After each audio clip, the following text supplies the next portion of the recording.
ఒకే ఒక్కడు తెలుగు జాతికి సంబంధించి ప్రపంచవ్యాప్తంగా కీర్తి తెచ్చినటువంటి ఒకే ఒక్కడు మన చంద్రబాబు నాయుడు.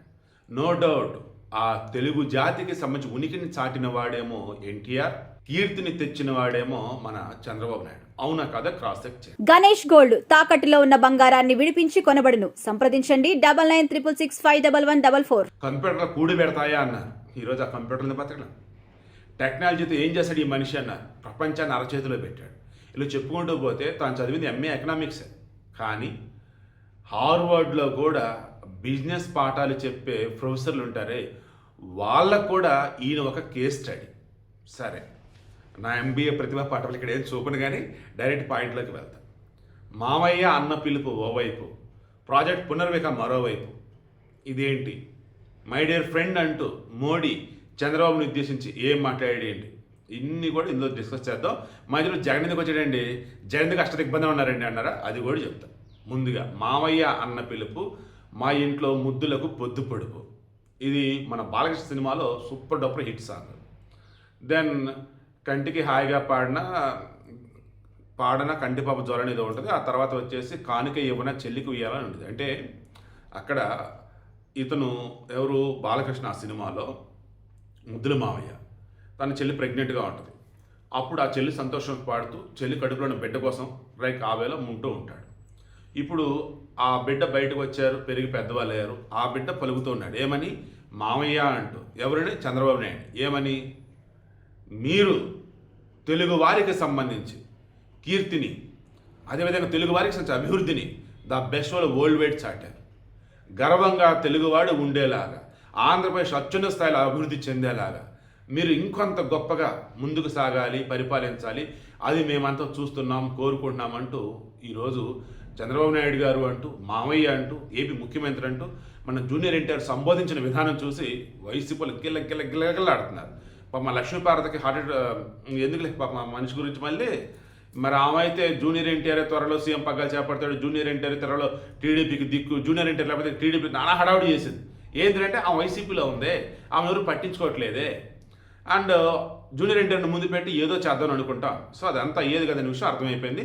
జూనియర్ ఎన్టీఆర్ ఏంటంటే నందమూరి వంశంలో ఎప్పుడు కూడా నారా ఫ్యామిలీకి అండగా ఉండే వ్యక్తి, నారా ఫ్యామిలీతో కలగలిసి తెలుగు జాతికి నేనున్నానంటూ ముందుండే వ్యక్తి. ఇలా చెప్పుకుంటూ పోతే మన జూనియర్ ఎన్టీఆర్ అవునన్నా కాదన్నా ఎప్పటికైనా ఎలాగైనా టీడీపీ ఫ్యామిలీనే. అండ్ నాయుడు గారంటే ఎనలేనటువంటి ప్రేమ ఆయనకి. ఎందుకంటే ఆయన వివాహం జరిపించిన, ఆయనకంటూ నా నందమూరి కుటుంబంలో సముచిత గౌరవం వచ్చిన, అవన్నీ కూడా చంద్రబాబు నాయుడు వాళ్ళని చెప్పేసి చాలా సన్నిహితులు అంటూ ఉంటారు. అందుకే ఈరోజు 76వ జన్మదినం జరుపుకుంటున్నటువంటి మన చంద్రబాబు నాయుడు గారికి మనస్ఫూర్తిగా విషెస్ చెప్పాడు మన జూనియర్ ఎన్టీఆర్. దాంతో జూనియర్ ఎన్టీఆర్ని ముందు పెట్టి ఇన్నాళ్ళ పబ్బం గడుపుకుంటూ ఉన్నటువంటి వైసీపీ వాళ్ళకి సౌండ్ లేదు.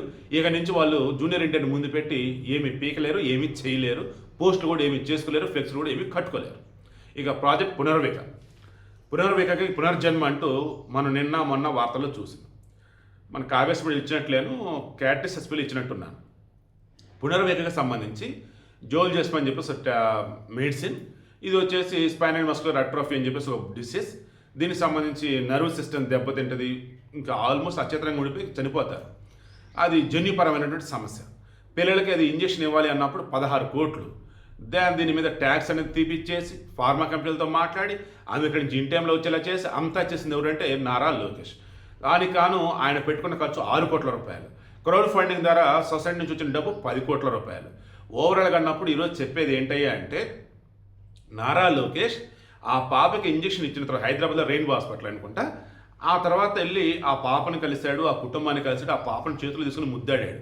ఆ క్షణానికి అనిపించిందట, ఇటువంటి పాపలు, ఇటువంటి పాపైనా బాబైనా ఎవరైనా బిడ్డలు, పసిబిడ్డలు ఇక మీదట ఇబ్బంది పడద్దు, క్రౌడ్ ఫండింగ్ కోసం నానా రకాలుగా బాధలు పడద్దు, వారికి నేనున్నా, వారికి మేమున్నామంటూ ప్రాజెక్ట్ పునర్విక అన్నదానిని స్టార్ట్ చేస్తున్నారు. దాని సొంత టీంని ఏర్పాటు చేస్తున్నారు. ఎప్పటికప్పుడు ఈ పసిపిల్లల విషయంలో జన్యుపరమైన సమస్యలు ఉండి అరుదైన వ్యాధుల బారిన పడ్డటువంటి వారికి సంబంధించి మొత్తం వాళ్ళ డేటా తీసుకొని వారికి ఏం చేయాలి ఏంటన్నది మాట్లాడి ఫార్మా కంపెనీలతో, అదేవిధంగా ఎక్కడి నుంచి అయితే మెడిసిన్ వాళ్ళతో, కేంద్ర ప్రభుత్వంతో, స్టేట్ గవర్నమెంట్తో మొత్తం మాట్లాడి ట్యాక్సులు తీసేసి ఇన్ టైంలో వారికి మెడిసిన్ అందేలా చేయాలనేది ఈ ప్రాజెక్ట్ పునర్విక యొక్క మెయిన్ లక్ష్యం. సక్సెస్ఫుల్గా ముందుకు వెళ్తారని మనస్ఫూర్తిగా లోకేష్ని అభినందిస్తూ ఉన్నా. ఇక మై ఫ్రెండ్ అంటూ మోడీ గారంట. అబ్బా, ఇది మాత్రం అల్టిమేట్. అసలు ఆంధ్రప్రదేశ్ అభివృద్ధి అంటే మీతోనే సాధ్యం. ఆంధ్రప్రదేశ్ సర్వతోముఖాభివృద్ధికి అంటే అన్ని రకాలుగా డెవలప్మెంట్కి మేము మీకు అండగా ఉంటాం, మేము మీరు కలిసి ముందుకు అడిగేద్దాం. ఆంధ్రప్రదేశ్ అభివృద్ధిలో ముందుకు తీసుకెళ్ళండి. ఆల్రెడీ వెళ్తుంది, అన్ని రకాలుగా డెవలప్ అవుతుంది. మీరంటేనే అభివృద్ధి, అభివృద్ధి అంటేనే మీరంటూ చంద్రబాబు నాయుడు గారిని మోడీ పొగట్టం.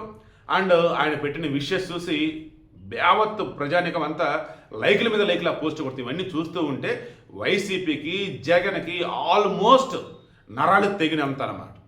ఆల్మోస్ట్ అష్ట దిగ్బంధనం అనమాట. ఎందుకు? దేశ ప్రధాని చెబుతున్నాడు, మన పవన్ కళ్యాణ్ డిప్యూటీ సీఎం ఆయన విషయస్ కూడా సేమ్ ఇలాగే ఉన్నాయి. ఏమైనా అభివృద్ధి అంటే చంద్రబాబు అంటే అభివృద్ధి. ఓ పక్క పోలవరం, ఓ పక్క అమరావతి, ఓ పక్క ఆంధ్రప్రదేశ్ మొత్తం కూడా డెవలప్మెంట్. ఇవన్నీ కూడా ఎలా సాధ్యమవుతున్నాయి? చంద్రబాబు నాయుడుతోనే సాధ్యమవుతున్నాయి. సో ఈ రేంజ్లో డెవలప్మెంట్ అంటే భారతదేశ వ్యాప్తంగా ఒక్క చంద్రబాబు నాయుడు హ్యామ్లెట్ సాధ్యం. నిన్న కూడా నేను ఒక బ్రాండ్ పోస్ట్ చూశాను, హైదరాబాద్ సైబరాబాద్, అమరావతి ఆంధ్రప్రదేశ్.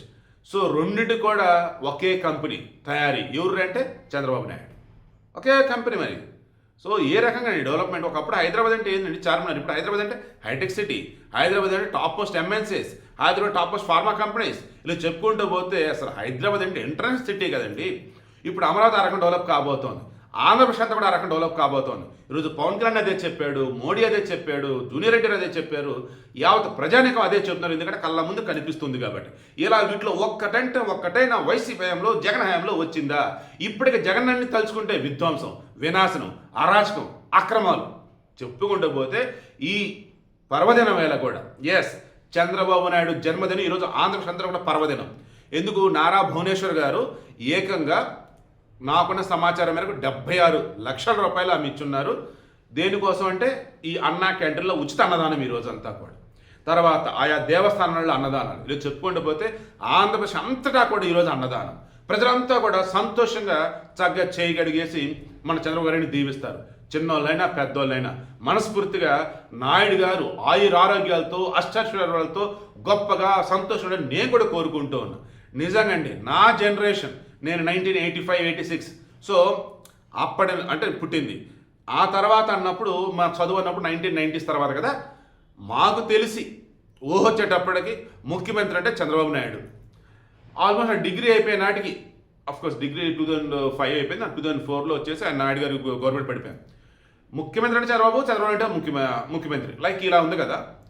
ఈవెన్ ఆ తర్వాత స్టేట్ డివైడ్ అయిన తర్వాత క్రాస్ చెక్ చేస్తున్నప్పుడు కూడా ఎక్స్ట్రాడినరీ వేలో ముందుకు తీసుకెళ్లేటువంటి వ్యక్తి ఎవరంటే చంద్రబాబు నాయుడు అని అనుకున్నారు. సో కళ్ళ ముందు కనిపిస్తూ డెవలప్మెంట్ని చూపించే ఒకే ఒక్క వ్యక్తి ఎవరైనా ఉన్నారంటే అది చంద్రబాబు నాయుడు. ఆయన అడుగుదాడల్లో నడుస్తూ అంతకు మించి ద బెస్ట్ వేలో ముందుకు వెళ్తున్నవాడు, ప్రజలతో మమేకమై అలా ప్రజల కోసం ఏం కావాలో ముందు తెలుసుకుని అడుగేస్తున్నవాడు నారా లోకేష్. మీరు ఉండండి సార్, నేను కూడా ఉన్నాను మీతో పాటు అని చెప్తున్నవాడు పవన్ కళ్యాణ్. మీరంతా ఉన్నారు కదయ్యా, మీకేం కావాలి చెప్పండి నేను చేస్తానయ్యా అంటున్నవాడు వచ్చేసి మోడీ. ఇలా అంతా కూడా కలగలిసి ఏపీని ఎక్స్ట్రాడినరీ వేలో డెవలప్ చేసి ముందుకు తీసుకెళ్తారు. చూసారా, మనస్ఫూర్తి హ్యాట్సాప్ చెప్తున్నాడు వీళ్ళందరూ కూడా. అండ్ మనస్ఫూర్తిగా చంద్రబాబు నాయుడు గారికి జన్మదిన శుభాకాంక్షలు సార్. మీరు గొప్పగా ఉండాలి సార్.